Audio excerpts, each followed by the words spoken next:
The following video contains step-by-step instructions on how to maintenance the 2.5 through 4 inch Deringer 40 reduced pressure assembly backflow preventer.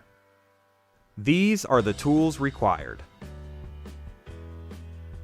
Close the number 2 shutoff valve.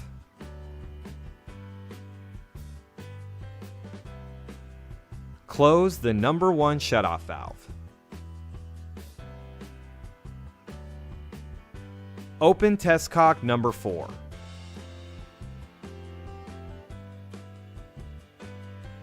Open test cock number 3. Open test cock number 2. Do not open test cock number 1.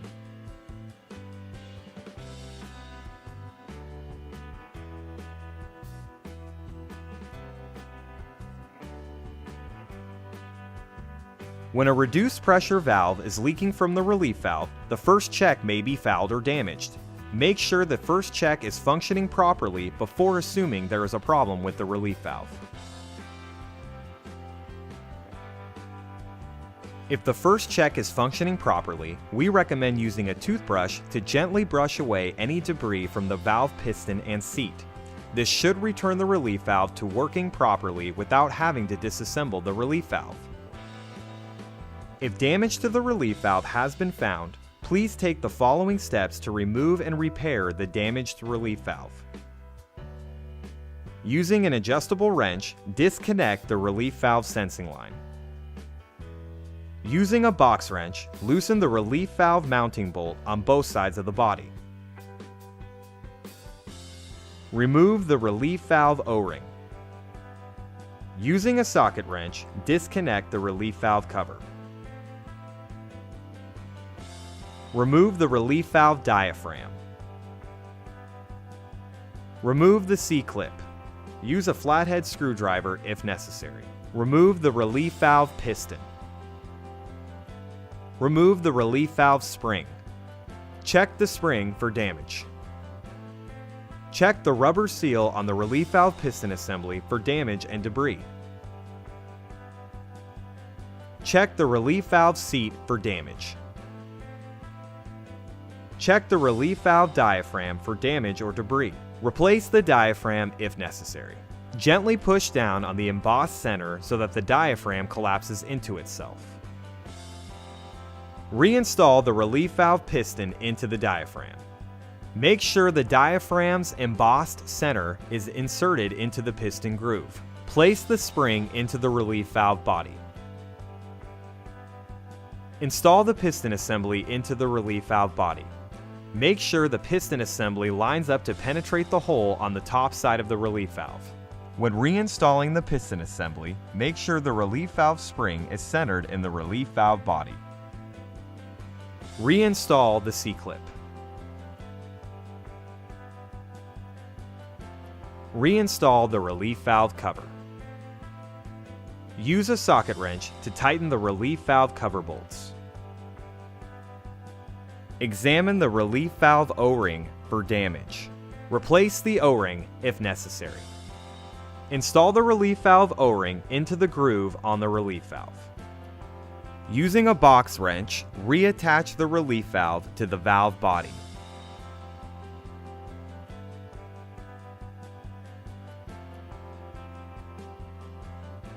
Using an adjustable wrench, reinstall the relief valve sensing line to the valve body. To remove the access cover, use a combo wrench to remove the 6 cover bolts. Make sure to keep the tapered washers with the access cover bolts. Remove the valve access cover. To remove the first check, loosen the check retaining bolt located on both sides of the body until flush with the inside of the valve. Remove the first check from the valve body.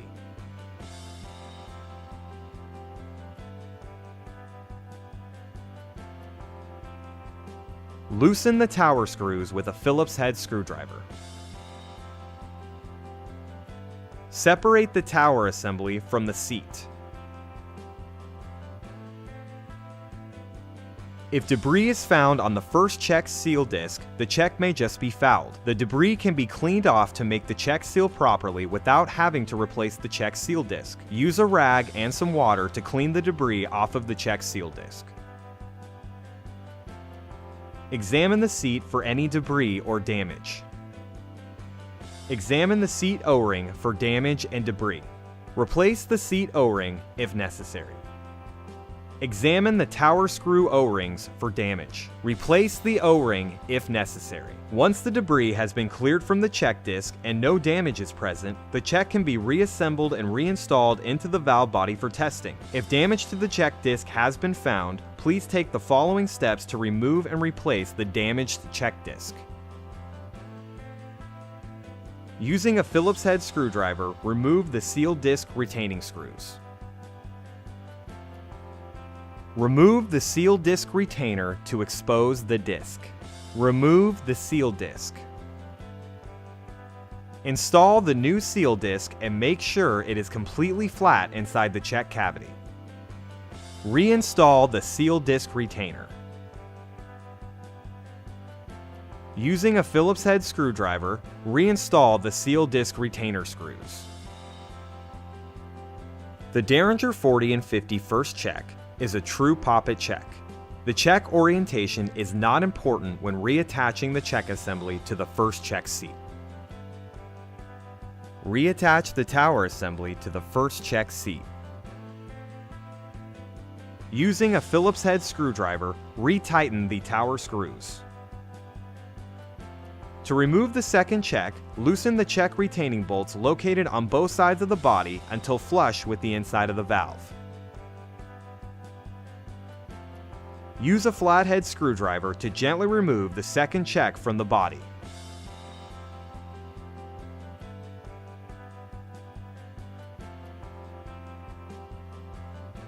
Loosen the tower screws with a Phillips head screwdriver.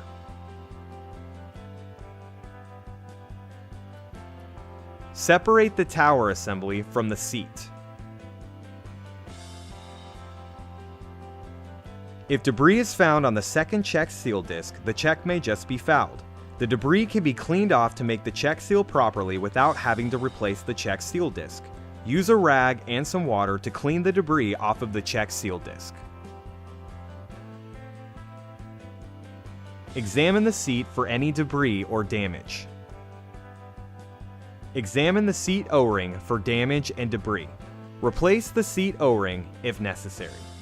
Once the debris has been cleared from the check disc and no damage is present, the check can be reassembled and reinstalled into the valve body for testing. If damage to the check disc has been found, please take the following steps to remove and replace the damaged check disc.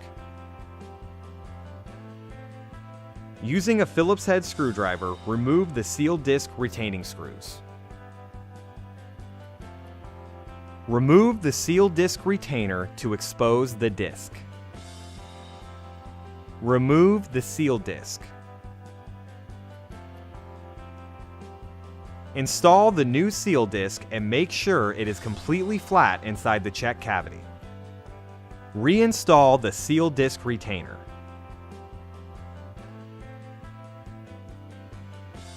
Using a Phillips head screwdriver, reinstall the seal disc retainer screws.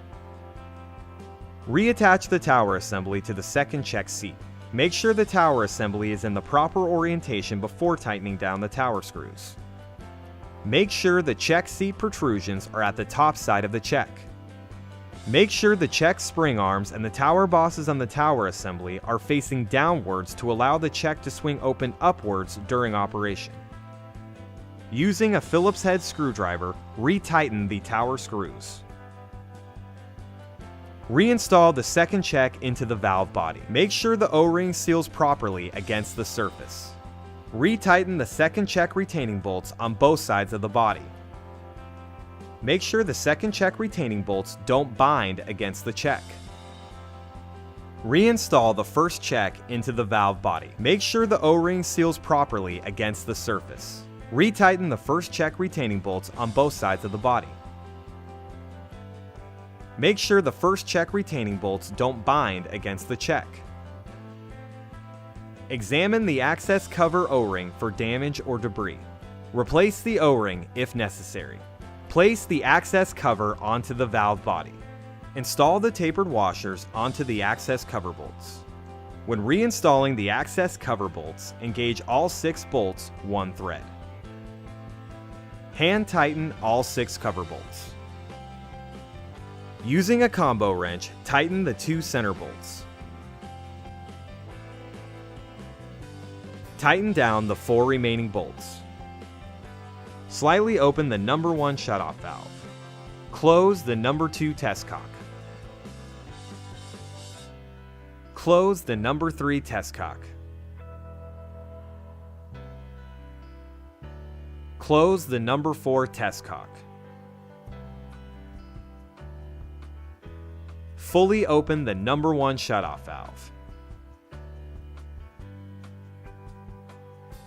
Perform a test on the backflow preventer according to your local testing regulations to ensure the check valves and relief valve have been repaired properly. Fully open the number 2 shutoff valve.